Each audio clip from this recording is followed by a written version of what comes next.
Saber ganhar uma discussão é uma das ferramentas mais poderosas que existem, não é? Mas e se o objetivo não for exatamente encontrar a verdade, mas simplesmente vencer? É sobre isso que a gente vai conversar hoje, sobre a fascinante e, claro, controversa arte da sofística. E isso já nos joga direto numa questão fundamental, que vai ser o nosso guia aqui. Para que serve um argumento? Será que é só para convencer alguém a qualquer custo?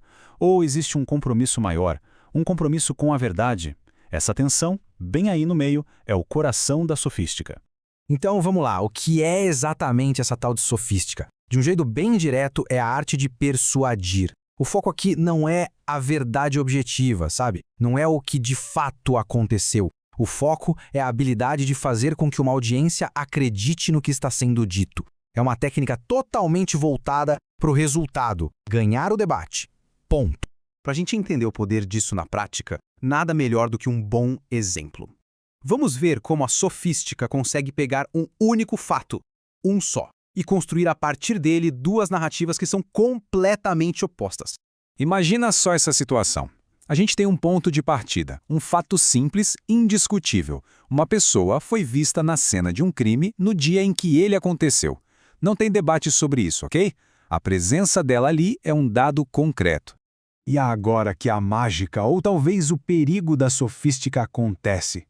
De um lado, a acusação pega esse fato, junta com o histórico criminal da pessoa e pronto, constrói uma narrativa de culpa que soa super convincente. Do outro lado, a defesa pega exatamente o mesmo fato e o pinta como uma coincidência infeliz. A pessoa, na verdade, estava só visitando um amigo ali perto e, por ser um bom trabalhador, agora é vítima de uma acusação injusta. Percebe? Duas histórias opostas, ambas persuasivas, que nasceram do mesmíssimo ponto de partida.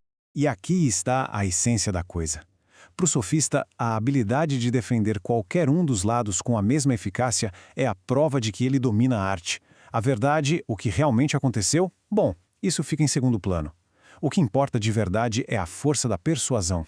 Beleza, a gente viu a sofística em ação. Mas como é que ela funciona por dentro? Vamos agora desmontar essa técnica e entender quais são as regras, as características que definem, digamos assim, o manual de um sofista. Olha, os pilares da sofística são bem claros. O objetivo final é sempre a persuasão. Isso automaticamente joga a verdade para o escanteio. A lógica? A lógica pode ser bem flexível. Os argumentos só precisam parecer que fazem sentido. A emoção é uma ferramenta poderosíssima, às vezes até mais que a própria razão. E no fim das contas, a própria ideia de uma verdade absoluta é colocada em dúvida. O que importa mesmo é qual opinião vai prevalecer. Então, no fundo, a gente pode resumir assim.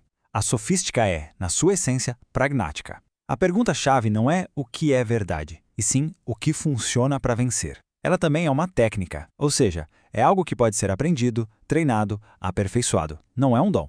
E por fim, ela é amoral. A técnica em si não é boa nem má, é uma ferramenta. A moralidade está em quem a usa e para quê. Mas de onde veio essa forma de pensar? Isso não surgiu do nada, né? A sofística tem raízes lá na Atenas do século V a.C., o berço da democracia. Pensa bem, quando o poder passou para os cidadãos que discursavam nas assembleias, a habilidade de convencer se tornou sinônimo de poder político. E claro, onde tem demanda, surgem os mestres dispostos a ensinar essa arte e a cobrar por isso, é claro. E isso nos leva a uma dualidade bem importante. Por um lado, a sofística tem o seu valor, sim. Ela é prática, reconhece que nós somos seres emocionais e, de certa forma, até democratiza o poder da fala. Por outro lado, o perigo é gigante. Nas mãos erradas, ela vira uma arma poderosa de engano, de manipulação, capaz de fazer multidões acreditarem em mentiras.